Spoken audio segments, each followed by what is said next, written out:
Hey, Diane, salut, comment ça va? Ça va bien, toi, Geoffrey? Pas pire, je te dirais par exemple de ce temps-ci, avec l'argent, plus que je vais bien dans ma tête, plus que je suis riche, puis plus que je pense tout croche, plus que je suis pauvre. Ah, c'est triste, ça. C'est le rapport à l'argent. C'est très conflictuel. Tu veux-tu qu'on en parle avec un café? Je paye. Ah, ok, parfait.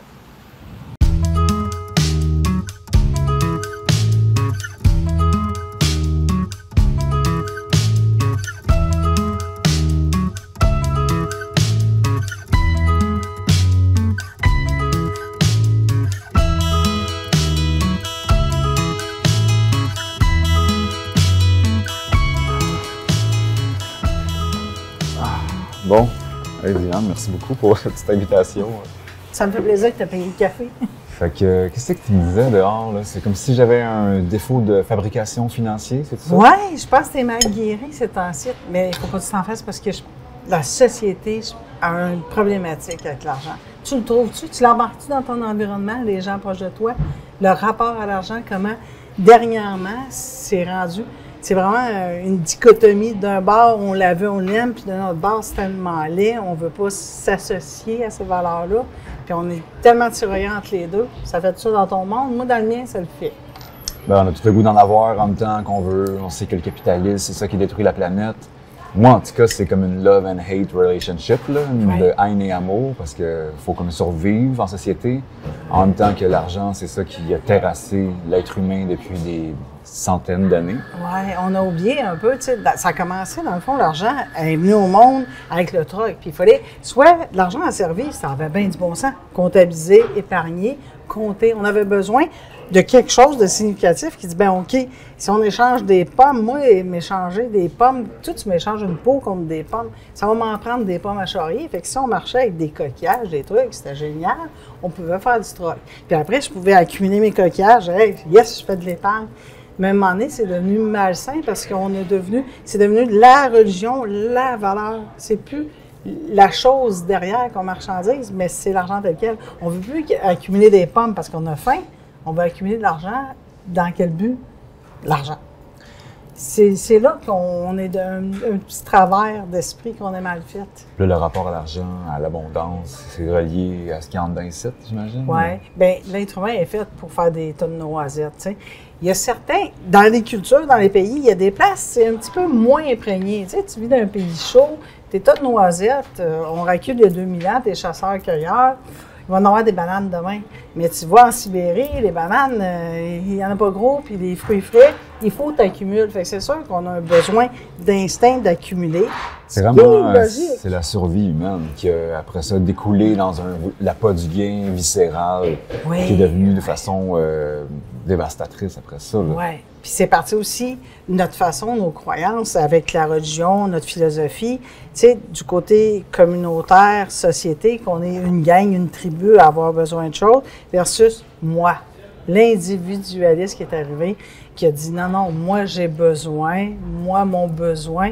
Fait que c'est devenu très, très individuel, l'argent. Puis ça nous définit maintenant ce qui est triste. C'est qu'on se définisse avec l'argent. Bien, en même temps, la société est basée aussi pour qu'on performe socialement, financièrement, parce qu'on nous projette encore là 1 million de choses à acquérir pour atteindre le standard d'une société noble. Ouais. Mais toutes ces choses-là coûtent quelque chose, puis on travaille pour adhérer à cette image-là qui est projetée. Puis, je veux pas, on se draine au travail aussi pour adhérer à ça, pour avoir un petit peu de temps libre, pour profiter des affaires qu'on a achetées, tu sais. Ouais. Puis c'est triste parce que j'ai l'impression que ça comme un vide qu'on a intérieurement de dire ma valeur humaine, elle se définit comment? Comment je vais être perçue par mes pairs? Je suis perçue par mes pairs pour mes idées, ma gentillesse, ou je suis perçue aussi où je suis rendue, tu sais. Tu fais quoi dans la vie? C'est souvent la première question. Ah, tu fais quoi dans la vie? Parce que je veux t'évaluer, savoir est-ce que financièrement, t'es où? Oui. Tu sais, ça, chez McDo, je vais avoir un biais. Je vais t'associer à ton travail, puis je vais dire, OK, fait que là, je vais faire plein de préjugés sur toi parce que tu travailles chez McDo, ton salaire, fait que je peux vraiment dresser ton portrait de situation. Puis c'est super erroné. Tu peux être un grand philosophe, tu peux être quelqu'un qui a amené tellement l'humanité, mais ton salaire ne le reflète pas.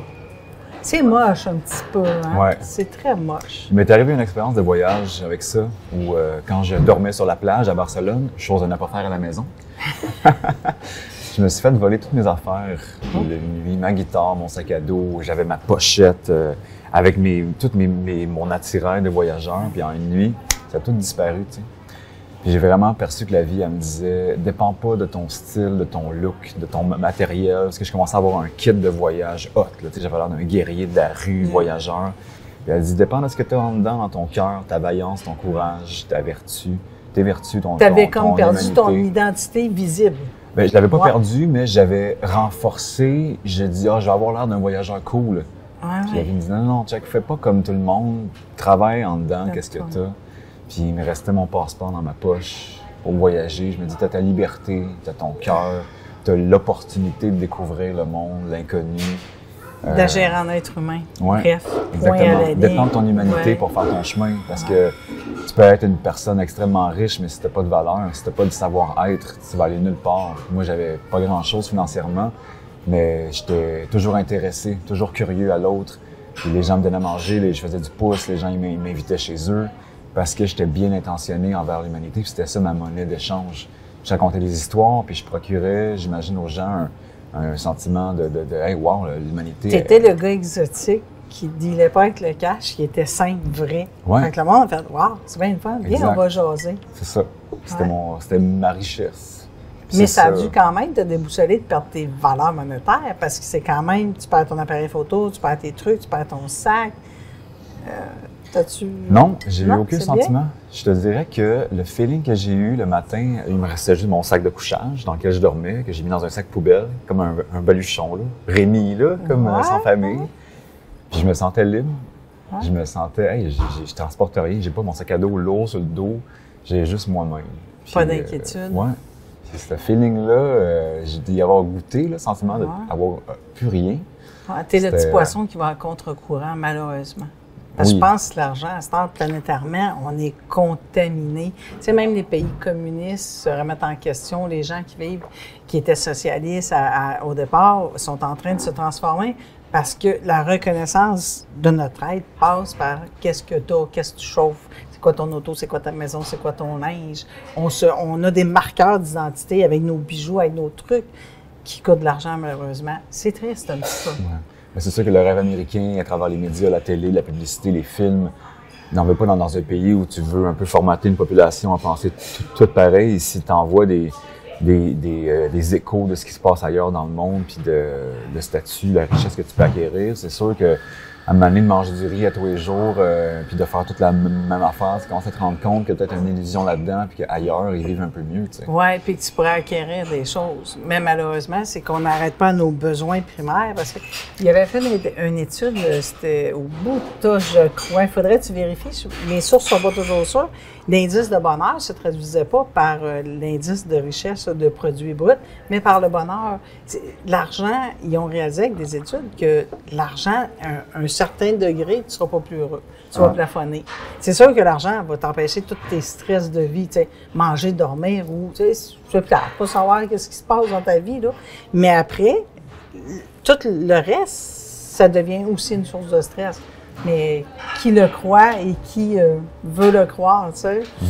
Moi, on gère à l'organisme beaucoup de personnes âgées, puis on fait souvent les fins de vie, on les accompagne en intervention, puis on parle beaucoup de REER puis de placement, puis c'est tellement drôle parce qu'ils sont jamais trop vieux. Non, je suis pas rendu là.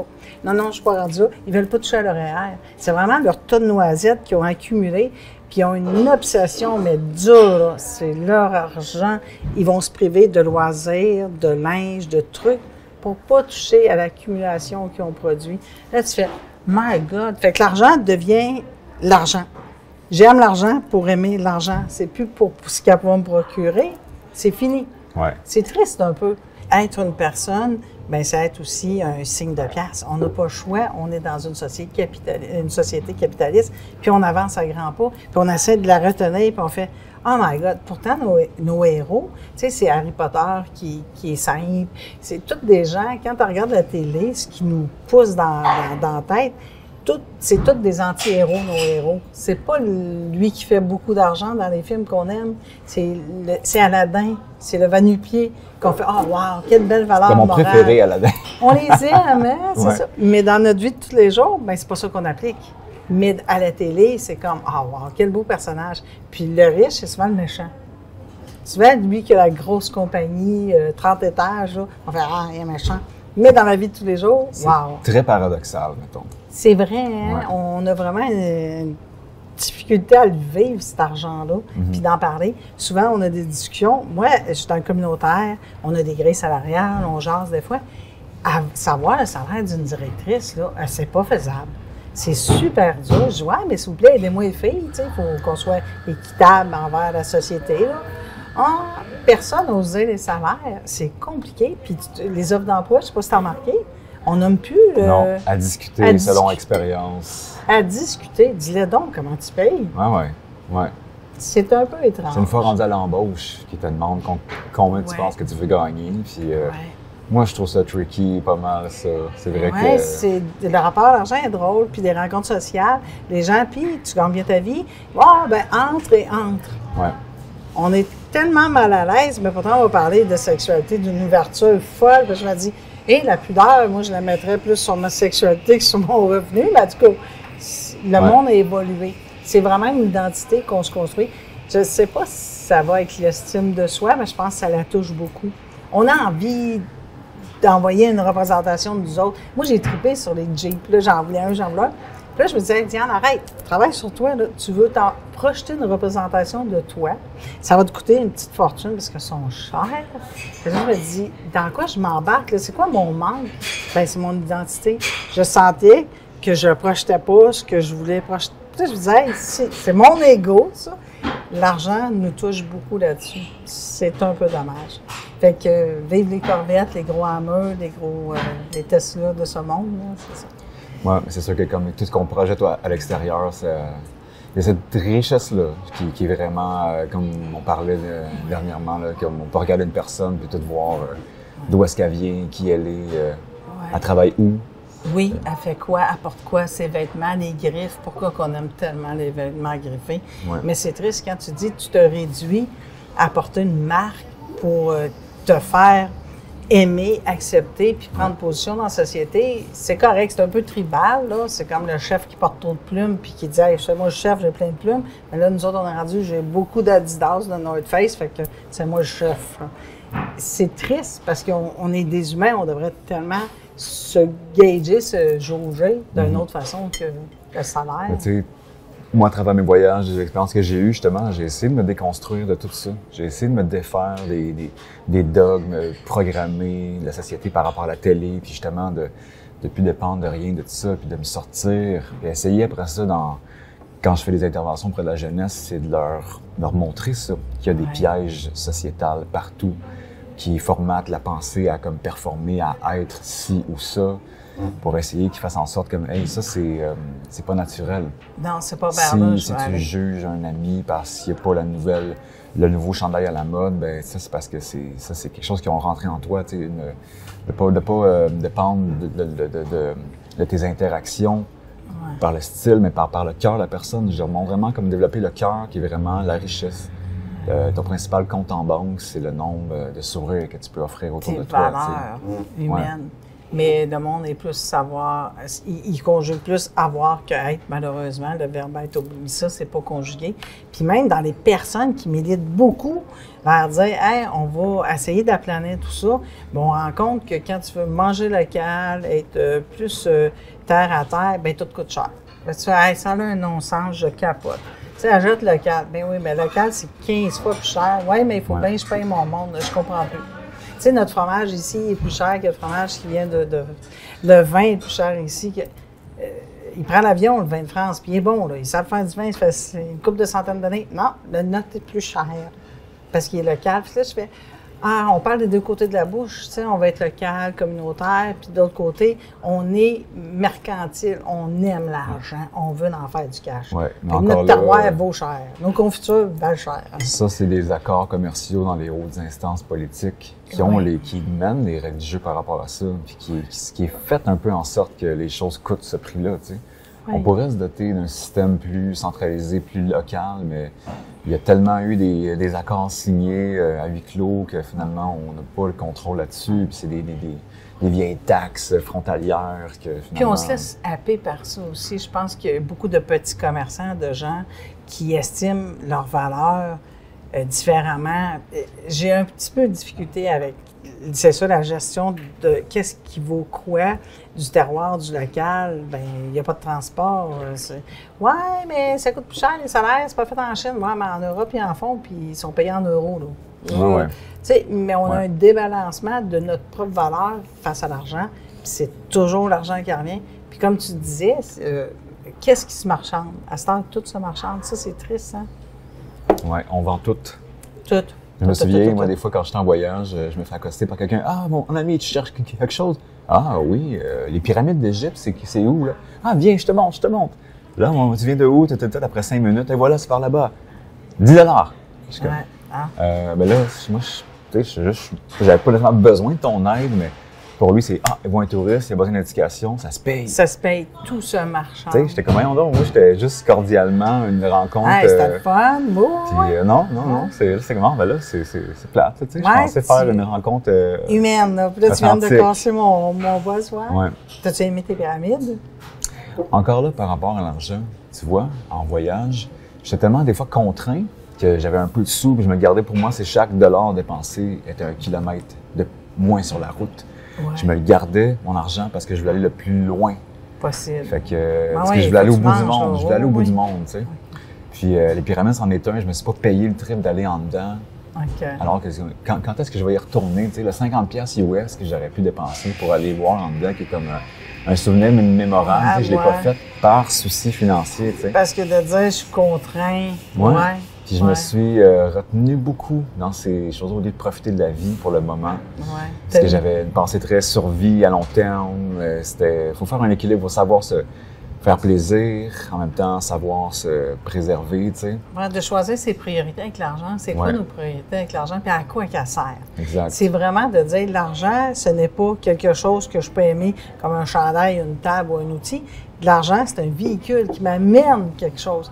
Tant qu'on garde ça en tête, c'est un véhicule. C'est un véhicule qui va t'amener au point A, au point B, puis qui va t'amener vers des lieux de bonheur, de besoin. Si tu gardes ça en tête, c'est pas si pire. Quand tu l'oublies, c'est là. Ouais. Comme toi, tu disais, mon argent, c'est un véhicule qui va m'amener au bout du monde. Fait que c'est ça, tu as fait des sacrifices qui étaient bien. Mais c'est toi de voir si tu regrettes vraiment d'être dans des pyramides. Un petit brin, hein? Je les ai vus quand même. Ouais. Je les ai vus quand même. C'est ça. Mais tu y étais. C'est génial d'être là. Mais c'est ça, c'est de dire, c'est un véhicule. Mais le monde oublie beaucoup que c'est un véhicule. Il va t'amener vers un bonheur. C'est tout. 100 ans, c'est juste de l'argent. Va vers. Non, mais il faut se connaître aussi. Il faut avoir un but, tu sais. Parce qu'il y a des personnes qui, ils vont avoir un salaire à chaque semaine, puis ils vont dépenser au bar du coin, puis c'est des 200$, ils se montent un bill, puis c'est comme. Ouais. Comment on dit ça? Non, carpe diem, je vis le moment, j'aime ça triper. Ouais. Peut-être que pour eux autres, leur bonheur dans la vie, c'est d'avoir des soirées alcoolisées, mémorables avec leurs amis, puis de payer la traite à tout le monde, ça leur donne des points karmiques, tu sais, puis on est qui pour juger. On est qui pour juger, puis c'est aussi, tout est éducationnel, ta société, ta famille. Si ta famille est économe, tu peux être en trouble d'opposition, puis flouber toutes tes payes, ou l'inverse, tu peux dire, ma famille a toujours été frugale, économe, fait que je suis comme un peu ma mère, mon père, moi je compte mes sous, je fais des placements. Souvent, notre éducation agit beaucoup. Puis notre culture, nous autres, on est des catholiques. On est nés pour un petit pain. Avoir trop d'argent, on se sent vraiment coupable, on se sent pas bien, on gère mal, on n'est pas bien avec trop de richesse, on se sent un peu... C'est malaisant parce que on est nés pour un petit bain au Québec, on était des Canadiens français, nés pour être pauvres. Ça, c'est très inconscient, ça. C'est hyper inconscient, puis dernièrement, les générations qui s'en viennent vont l'oublier graduellement, ça ne sera pas transmis, mais ma génération, je l'ai encore bien imprégnée, puis je l'ai transmis à mes enfants inconsciemment de dire, ben tu connais ton rang, là, gars, tu n'auras pas 2 Cadillacs, 3-4 maisons, 12 portes de loyer, Puis encore là, est-ce que c'est bien d'avoir ou pas bien? C'est pas évident. Ouais. On peut rationaliser tout, hein? Je peux aujourd'hui te parler, puis te vendre l'argent comme ça, bien de l'allure, c'est super léger, puis on va partir en disant, ouais, on investit, on fait des placements. Ou je peux te parler et te dire, non, on se libère, on devient minimaliste. On vend tous nos biens, puis on passe un trip. Ça, je pense que j'aimerais mieux ça. Ça veut dire ça que la compagnie Starbucks était sur le point de faire faillite au début de leur lancement entrepreneurial. Mettons que leur café, ils vendaient 1,50 $ US. Puis ils se sont dit, comment qu'on pourrait survivre? On va le vendre 3 $ US. On va doubler le prix, puis on va faire miroiter l'image que c'est prestigieux, le café Starbucks, parce qu'il coûte cher, puis que c'est une certaine élite qui peut se le permettre. Ouais. Puis ça a marché. Parce que les gens voulaient être reconnus Identifiés comme des personnes comme je peux me permettre un Starbucks. Fait que t'imagines que j'ai un bon rendement dans la société. Exact. C'est Puis fou, c'est hein? vraiment, le café goûtait pareil. Il était tout aussi médiocre ou bon ou whatever, mais c'est vraiment une changé image le prix. de marque. Ouais. Ça, c'est vraiment du marketing psychologique. Les gens s'identifient à...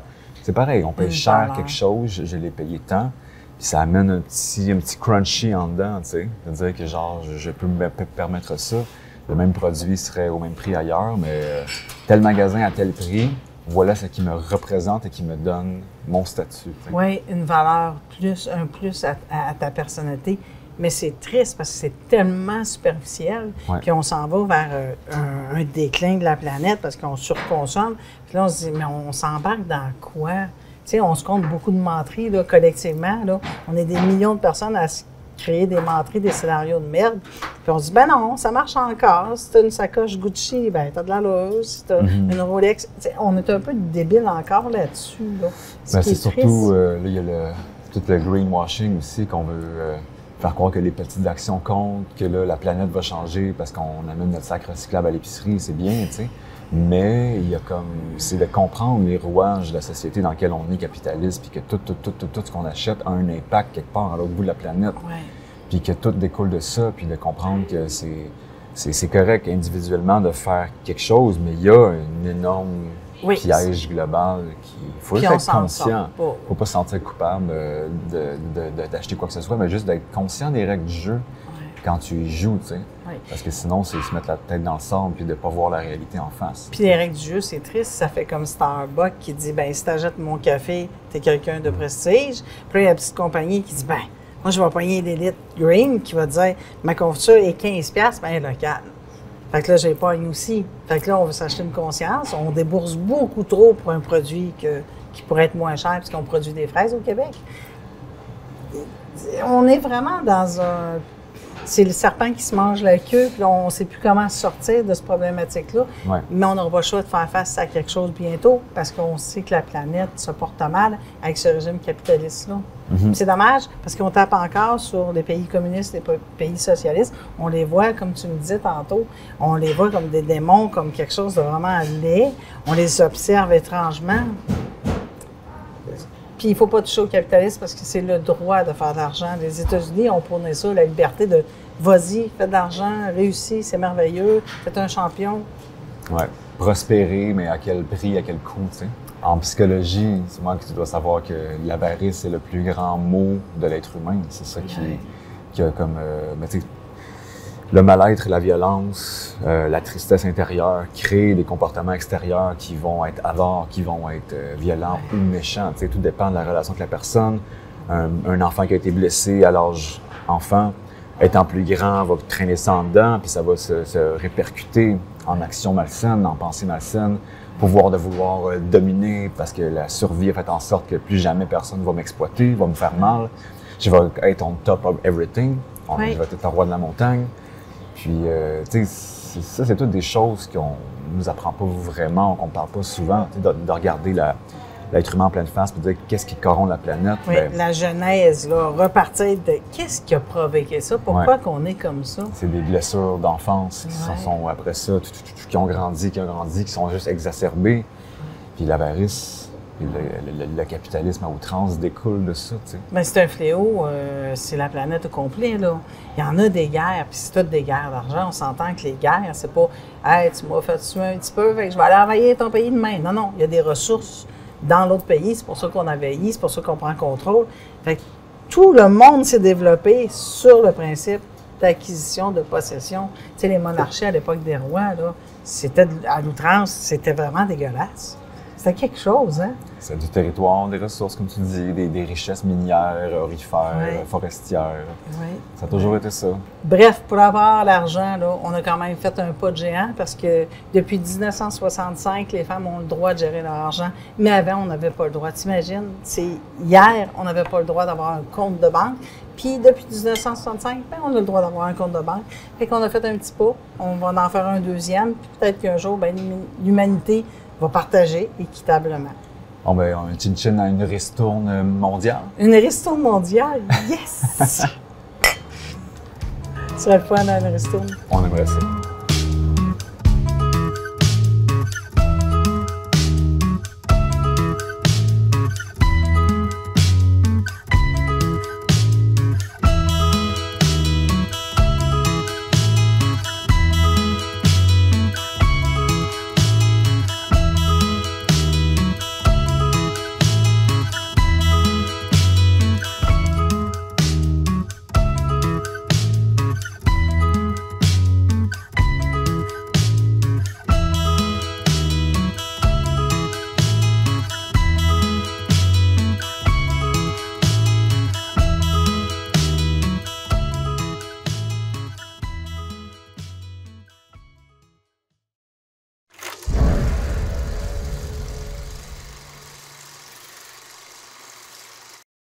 Kéliane, c'est une petite fille très active. Elle aime ça faire du vélo, de la trottinette, de la danse, de la course. Mais elle aime par-dessus tout faire de la natation puis sauter dans la piscine.